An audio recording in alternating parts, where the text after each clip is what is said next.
മട്ടന്നൂർ നഗരസഭയ്ക്ക് ലഭിച്ച പുരസ്കാരങ്ങൾ ഏറ്റുവാങ്ങിയ ശേഷം എത്തിയ നഗരസഭാ അധികൃതർക്ക് സ്വീകരണം നൽകി. പൗരാവലിയുടെ നേതൃത്വത്തിലായിരുന്നു സ്വീകരണം. സംസ്ഥാനത്തെ മികച്ച രണ്ടാമത്തെ നഗരസഭയ്ക്കുള്ള സ്വരാജ് ട്രോഫിയും മികച്ച ജാഗ്രതാ സമിതിക്കുള്ള അവാർഡുകളുമാണ് മട്ടന്നൂർ നഗരസഭയ്ക്ക് ലഭിച്ചത്. തദ്ദേശ സ്വയംഭരണ സ്ഥാപനങ്ങൾക്ക് സംസ്ഥാന സർക്കാർ നൽകുന്ന ഏറ്റവും ഉയർന്ന പുരസ്കാരമായ സ്വരാജ് പുരസ്കാരമാണ് നഗരസഭയ്ക്ക് ലഭിച്ചിരിക്കുന്നത്. മട്ടന്നൂർ നഗരസഭയായി മാറിയ കാലം തൊട്ട് നടത്തുന്ന വിവിധങ്ങളായ പ്രവർത്തനങ്ങൾക്കുള്ള അംഗീകാരമായാണ് രണ്ടാം സ്ഥാനത്ത് മട്ടന്നൂർ നഗരസഭ എത്തിയത്.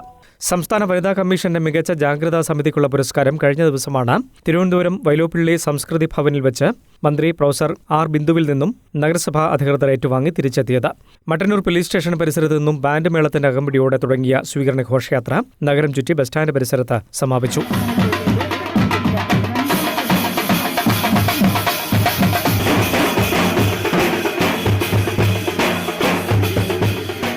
തുടർന്ന് നടത്തിയ അനുമോദന യോഗം കെ ശൈലജ MLA ഉദ്ഘാടനം ചെയ്തു.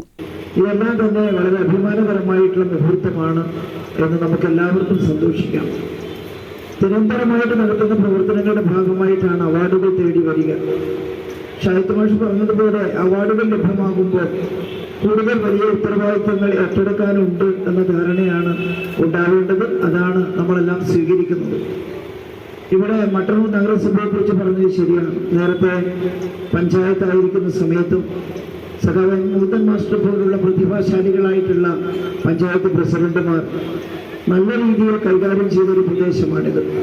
നഗരസഭാ ചെയർമാൻ N. ഷാജിത്ത് അധ്യക്ഷത വഹിച്ചു. Vice chairperson O. പ്രീത, മുൻ ചെയർമാൻമാരായ KT ചന്ദ്രൻ, K. ഭാസ്കരൻ, മുൻ vice chairman P. Purushothaman, Suresh Mavila, PP Abdul Jaleel, P. Raghavan, Mundani Purushothaman തുടങ്ങിയവർ സംസാരിച്ചു. News bureau, Mattannur.